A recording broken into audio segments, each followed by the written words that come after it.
Hey everybody, it's Ron from Pick Dawgz, and this is Ron's Rundown. We're going to go over the MLB games scheduled for Thursday, July 3rd, 2025.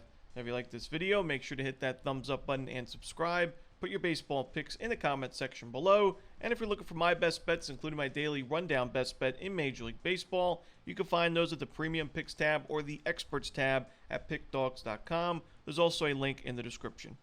Alrighty, here we go. Here are the games for Thursday, Major League Baseball. First up, we've got the Minnesota Twins and the Miami Marlins. We've got David Festa and Yuri Perez as the starters.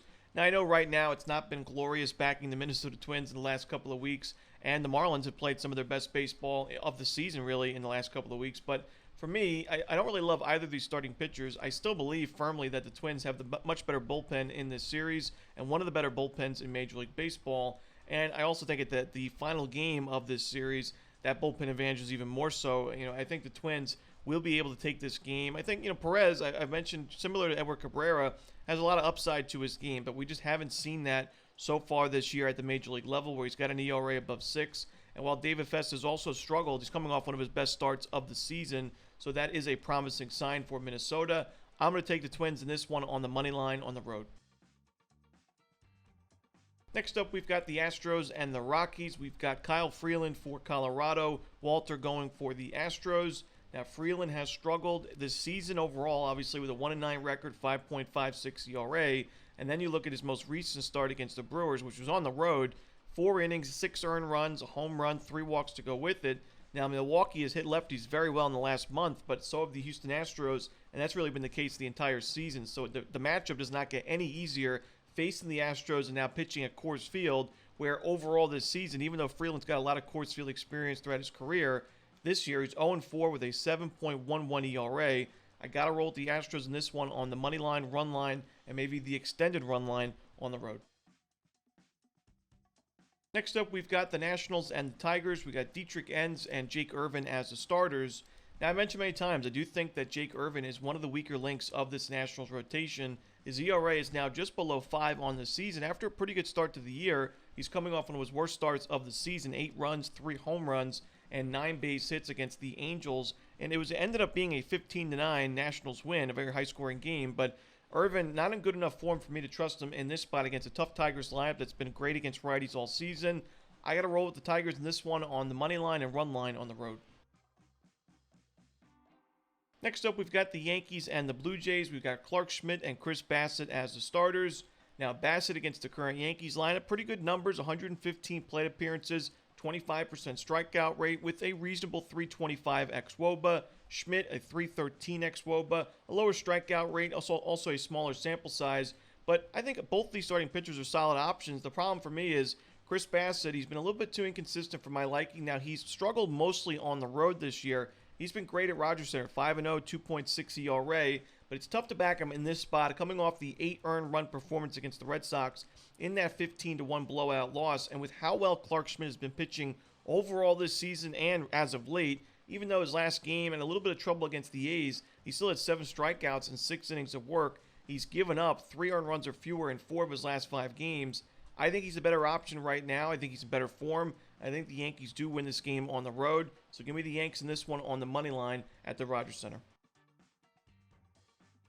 Next up, we've got the Brewers and the Mets. We've got Jose Quintana and David Peterson as the starters. Quintana, of course, facing his former team in this one. The Mets have really struggled against lefties in the last 30 days. They're actually dead last in Major League Baseball, worse than some of the teams that we talked about, like the Guardians and the Giants, that have also struggled against lefties. The Mets are dead last in 234 plate appearances in the last 30 days. The Mets have a 532 OPS, a 78 isolated power, and a 23% strikeout rate with a very low 5.6% walk rate against left-handed pitching. So while Quintana is not my favorite option, he has pitched pretty well this year, and he's got a good matchup compared to Peterson's matchup, which is the Brewers, who have been amazing against lefties in the last month.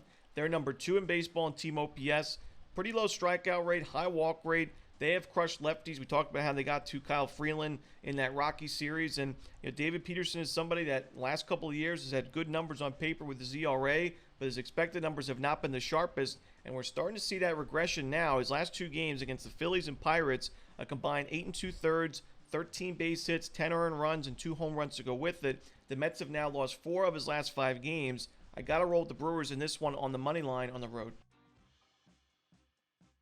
Next up, we've got the Angels and the Braves. We got Jose Soriano and Bryce Elder as the starters.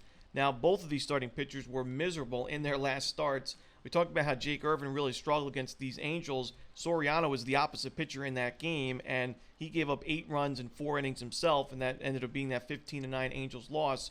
Soriano was pitching so well going into that game. It was a surprise to see him struggle that much. I do think, though, that he has the better chance of bouncing back than Elder does, who, his last game, it wasn't much better than Soriano's. He gave up a ton of sharp contact, multiple home runs, and the final line for his game, 2 innings, 9 earned runs against the Phillies in a 13-0 Braves loss, and they've lost 4 of his last 5 games now. I just can't get there with the Braves or Bryce Elder in this game. I think Soriano bounces back, the Angels back him up, and win this game on the road. Next up, we've got the Guardians and the Cubs. We've got Luis Ortiz and Cade Horton as the starters.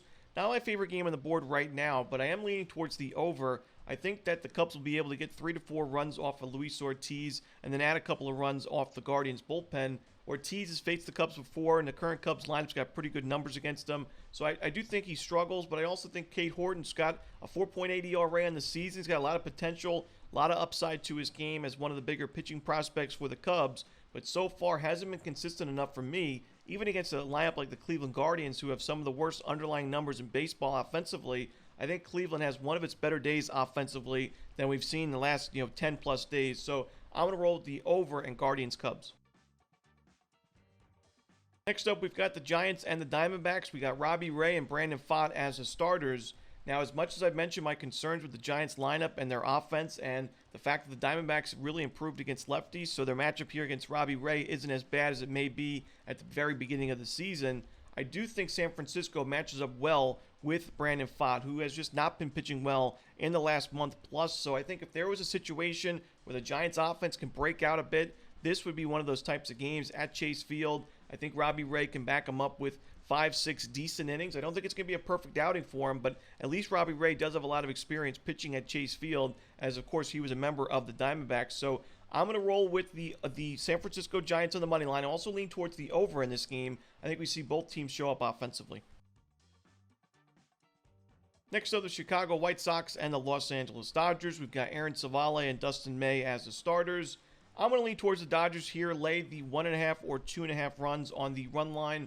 Dustin May, not my favorite option with an ERA of 4.68, but he should get plenty of run support against Aaron Civale and this weak White Sox bullpen. So for me, if I had to choose in a game like this, which is not a lot of value, I would take the Dodgers. Next up, we've got the Royals and the Mariners. We've got Seth Lugo and Brian Wu as the starters. 2 starting pitchers that have great numbers overall this season. They're both in great form right now. And 2 offenses that in the last month, the Mariners, they have a decent OPS against righties, but they're also 22nd in baseball in isolated power. The Royals are near the bottom of the league in OPS and ISO in the last 30 days against right-handed pitching. 2 decent bullpens. I know it's already a pretty low total and a pitcher-friendly ballpark, but I got to roll with the under in Royals-Mariners. And that's it. Those are the games for Thursday in baseball. Hope you enjoyed this video. Again, if you're looking for my best bets, you can find those at Pick Dawgz Premium, and there is a link in the description. As always, this is Romanelli. Good luck.